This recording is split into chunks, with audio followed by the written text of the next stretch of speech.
আজকে না মহাশিবরাত্রি। তো আজকের ভিডিওটা আমি পুরোটাই আমার পুজো নিয়েই দেখাবো। কারণ হলো আজকে হলো শিবরাত্রির, আজকে আমি মন্দিরে যাব না, তাই সকাল সকালই ভিডিওটা আমি পোস্ট করে দেবো। তো দেখো আমি ছাদে এসে গেছি, ছাদে জামা কাপড় মেলে দিয়েছি। আর না তাই ভাবছি যে আজকের দিনটায় আমরা পুজো করতাম, গঙ্গায় যেতাম, স্নান করতাম, মানে আজকের দিনটা যেন খুব ভালো ছিল। তো সময়ের সাথে অনেক কিছু পরিবর্তন হয়ে যায়। আর দেখো আমি এখানে চলে এসেছি, এই গাছেরগুলোতে দেখছিলাম। আর আমার স্নান হয়ে গেছে, এসে মা তুলসীকে জল ঢালবো, নানান রকম কাজ আছে সকালবেলা। তো মন্দিরে তো এবছর আর যেতে পারবো না। যাই হোক, ঘরেই আমার শিব ঠাকুর আছে, মানে ছাদেই আমি শিবের মাথায় জল ঢালবো। এই যে এটা হলো শিবলিঙ্গ, ছোট ছোট। মনে যদি ভক্তি থাকে না, তুমি যেখানেই ঢালো, কোনো ব্যাপার না। শুধু হলো মনটা তোমার মানে ঠাকুরের দিকে রাখতে হবে, আর মনে ভক্তি রাখতে হবে। আর মহাদেব বলেনি যে আমাকে মন্দিরে গিয়েই ঢালো জল, কিন্তু এবার ঢালোনি বলেনি, সেটাও ঠিক আছে। আবার আমাদের মন তো মানে না, আমরা মন্দিরেই যাই, কারণ স্থাপিত মন্দিরেই জল ঢালে। তো আজকে যেহেতু মহাশিবরাত্রি, তো আজকে আমি এবছর আমরা জল ঢালতে পারবো না, আমাদের একটা ওষুধ আছে, ওর জন্য আমি ঘরেই এই বাবার মাথায় জল ঢালবো। আর তুলসী গাছগুলো না দেখছিলাম, কারণ তুলসী গাছই আমার বাড়িতে বেশি। কারণ হলো আমার গোপাল আছে, তো শুধু গোপাল পুজোই করি আমি। আর শিব ঠাকুরের শিবলিঙ্গ আগে যখন খড়গপুরে ছিলাম তখন আমার বসানো ছিল। তো এখন আমি চলে এসেছি আমার এই নৈহাটিটা, এখানে তোমাদের তো আগেই বলেছি। তো এখানে এসে এখনও আমি ঠিকভাবে গুছিয়ে উঠতে পারিনি, এর জন্য আমি শুধু গোপালকেই পুজো করি। তো আমার না এবছর দিনটা এইভাবেই কাটলো, মানে শিবরাত্রিটা করতে পারলাম না। যাই হোক, আমি পুজোটাই তোমাদের সঙ্গে দেখাচ্ছি। আর এদিকে দেখো গোপাল সোনাকে মানে উঠাবো, তার আগে আমি তুলসী গাছ থেকে তুলসী পাতা তুলে নিচ্ছি। কারণ হলো গোপালের না আগে তুলসী পাতা লাগে, তুলসী পাতা ছাড়া গোপালের পুজো হয় না। আমি এই জন্য তুলসী গাছটাই বেশি লাগিয়েছি। আর হলো তুলসী পাতাগুলো তুলছি। আর আজকে না আমার দেখলাম গাছে অত ফুল ফোটেইনি, কারণ শীতকাল তো শেষ হয়ে গেছে, এখন অতটা ফুল গাছগুলো লাগানো হয়নি। গাঁদা ফুল গাছগুলো যেগুলো ছিল সব মানে ফুটে গেছে, এখন বীজ হয়ে গেছে গাঁদা ফুলে। তো দুখানা দেখছি ফুল আছে গাছে। তো এতগুলো তুলসী পাতা নিলাম, আর এই দেখো না দুখানা ফুল আছে, সেই ফুলগুলোকে আমি তুলে নিচ্ছি। কারণ হলো এই ফুলগুলোই আমি দেবো, একটা মা তুলসীকে আর একটা দেবো হলো গোপালের কাছে দিয়ে দেবো। আর মহাদেব তো একটা বেলপাতায় তুষ্ট। হ্যাঁ, এই যে ঘরে এসে গেছি, ঘরে এসে বেলপাতাগুলো বাছছি। আর এই বেলপাতাগুলো না আমি হলো মামা বাড়ির থেকে নিয়ে এসেছি। আর এখনকার দিনে বেলপাতাগুলো না সব এরকম মানে একটুখানি পাতাগুলো সেরকম নিখুঁত পাতা নেই, তবুও আমি নিয়ে এসেছি। পাতা দেখো না কীরকম পাতাগুলো ব্যাকা বাঁকা, সেগুলোকে আমি ধুয়ে নিলাম। ধুয়ে নিয়ে এখন এগুলোকে বেছে চন্দন দিয়ে দেবো। আর এই যে দুধ নিয়েছি, গরুর দুধ আমি নিই, খাঁটি গরুর দুধ। সেই গরুর দুধ আলাদা, এটা এই কৌটোটা না আমি শিব ঠাকুর বা গোপালকে যখন স্নান করাই এই কৌটোয় করে এই দুধটা নিয়ে আসি। তো এই দুধ দিয়ে আজকে আমি গপুকেও স্নান করাবো, মানে আমার গোপাল সোনাকে, আবার মহাদেবকেও স্নান করাবো। কারণ হলো আমি মহাদেবকেও করাবো, গপুকেও করাবো, সব উৎসবে আমি গপুকে দুধ দিয়েই স্নান করাই। তা আজকে তো মহাশিবরাত্রি, তো আজকে গপুকেও আমি কেন স্নান করাবো না বলো, এই জন্য গপু সোনাকেও স্নান করবো। তাই জন্য আমি দুধটার মধ্যে চন্দন গোলাপ জল দিয়ে মিশিয়ে নেব, মিশিয়ে স্নান করবো। আর বেলপাতাগুলোকে সব বেছে নিচ্ছি, কারণ আমি ওপরে যাব, এই ছাদে শিব ঠাকুরকে গিয়ে জল ঢালবো।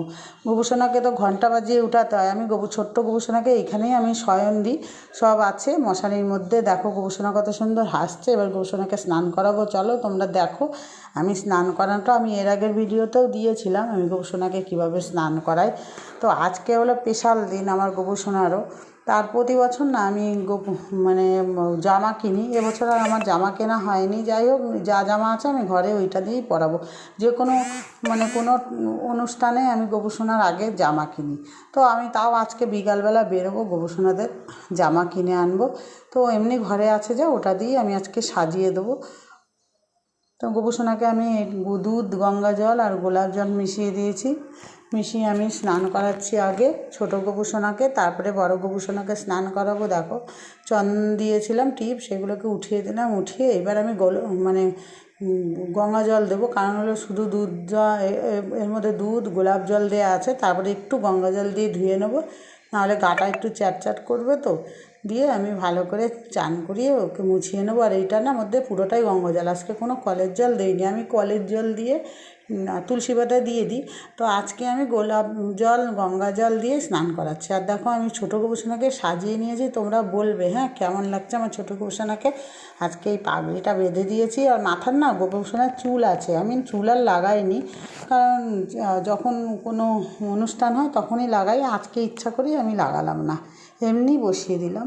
আর এবার আমার বড় গোপুসোনাকে স্নান করাবো, সব খুলে দেবো, জামা টামা খুলে গোপুসোনাকে একটু ঘি মাখিয়ে দিচ্ছি। কেন বলো তো, ঘি মাখালে না গোপুসোনা খুব খুশি হয়, আর আমি না যে কোনো ইয়েতেই ঘি মাখাই গোপুসোনাকে। তো গোপুসোনাকে ঘি মাখিয়ে এইবার তারপরে দুধ দেবো, দুধ গোলাপ জল চন্দন বাটা দিয়ে তারপরে গঙ্গা জল দিয়ে ধোবো। কেন বলো তো, দুধ দিয়ে করলে গোপুসোনার তো গাটা চ্যাটচ্যাট হবে বলো। এই দেখো এইটুকুনি দুধ দেবো, এর মধ্যে গোলাপ জল দেবো, দিয়ে স্নান করাবো। তো গোপুসোনার তো স্নান করাই ওং নমো ভগবতে বাসুদেবায় নমঃ, ওং নমো ভগবতে বাসুদেবায় নমঃ, ওং নমো ভগবতে বাসুদেবায় নমঃ, এই 3 বার বলতে হয়, এটা প্রণাম মন্ত্র। আবার গোপুসোনাকে স্নান করাই এভাবেই আমি বলেই স্নান করাই, প্রতিদিন আমি এভাবেই করি। তারপরে গঙ্গা জল দিয়ে গোপুসোনাকে পুরো গাটা ধুয়ে নিলাম, ধুয়ে এবার মুছিয়ে সাজাই। চলো দেখো আমি গোপুসোনাকে কীভাবে সাজাচ্ছি।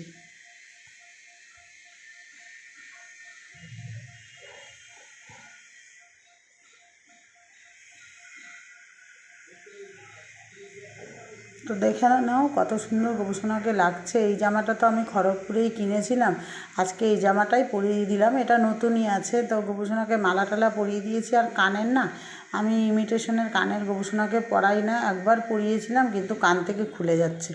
আমি গাছে যে ফুল ফোটে ফুলগুলোই কানের মধ্যে দিয়ে দিই, খুব সুন্দর লাগে। একদিন তোমাদের সাথে আমি শেয়ার করব গাছের ফুল দিয়ে গোপুসোনাকে কানের পরালে কেমন লাগে। তো দেখো আমার গোপুসোনার মোটামুটি পুজো দেয়া হয়ে গেছে, এইবার আমি ছাদে যাব। তো ছাদের জন্য তৈরি করে নিয়েছি, মানে বাবার মাথায় ঢালবো, বাতাসা নিয়েছি, ধূপকাঠি নিয়েছি, বেলপাতা চন্দন দিয়ে, আর গঙ্গা জল দুধ। তো বাবা এটাতেই সন্তুষ্ট, বাবা বলেনি যে তুমি আমাকে আরও অনেক কিছু দাও, বাবাকে তুমি একটা বেলপাতা দিলেও খুশি হয়, আর গঙ্গা জল দিলেও খুশি হয়। তো কর্পূরও এনেছি নিচে, ও নিচের থেকে মানে সব কিছু গুছিয়ে ওপরে চলে এসেছি ছাদে। আর না আমি না শ্বেতাগন্ধ কালকে এইখানে আশেপাশে ফুটেছিল, নিয়ে এসেছিলাম, মালা করে দিয়েছি। তো আমি শিব ঠাকুরকে এখন গঙ্গা জল দিয়ে স্নান করিয়ে দিচ্ছি, মানে যেটাকে বলা হয় জল ঢালা। কী করব, মন্দিরে তো যেতে পারবো না, এখানেই আমি জল ঢালা দিলাম, তোমাদের সাথে ভিডিওটা শেয়ার করলাম। আমাকে অবশ্যই বলো আমার ভিডিওটা তোমাদের কেমন লাগলো, ঠিক আছে। এবার মালাটা আমি পরিয়ে দিচ্ছি, দেখো। তো মালা পরিয়ে এখন একটু আরতি করব, করে আমার পুজো আমি কমপ্লিট করব, ঠিক আছে বন্ধুরা। আমার ভিডিওটা আমি একদম সিম্পলভাবে করলাম, তোমাদের কেমন লাগবে জানি না। ভালো লাগলে পাশে থেকো, আর একটা কমেন্ট করে অবশ্যই বলো, লাইক করো, আর নতুন যারা তারা সাবস্ক্রাইব করতে ভুলো না। আবার নতুন ভিডিও নিয়ে চলে আসবো। আর গোপুসোনাকে 3টে বেলপাতা দিচ্ছি, গোপুসোনা বেলপাতাতেই সন্তুষ্ট, মালাটা পরিয়ে দিয়েছি। করলে তো অনেক রকমভাবেই করা যায় বলো। আমি ছোট্ট শিবগুলোকে ছাদের মধ্যে করে দিলাম, কারণ প্রতি বছর তো আমি পুজো করি, মন্দিরে যাই, তো মন তো মানে না বলো, আমাদের তো যেতে নেই। তো আমি ঘরেই আমার শিব ভগবানকে পুজোটা দিয়ে দিলাম। তো আমার ভিডিওটা আমি এখানেই শেষ করে দিলাম। এখন কর্পূর দিয়ে আরতি করব, ধূপকাঠি দেখিয়ে দেবো।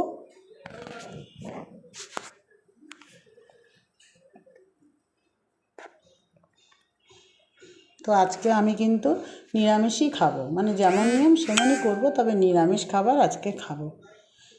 অন্যদিন প্রতি বছর আমরা উপোস করি, তো আমার যেহেতু আমি করি, এটা করতে নেই, আমাদের নিয়মে এগুলো কিছু করতে নেই, শুধু আমি পুজোটা করলাম, এই পর্যন্তই আমি বন্ধ করলাম।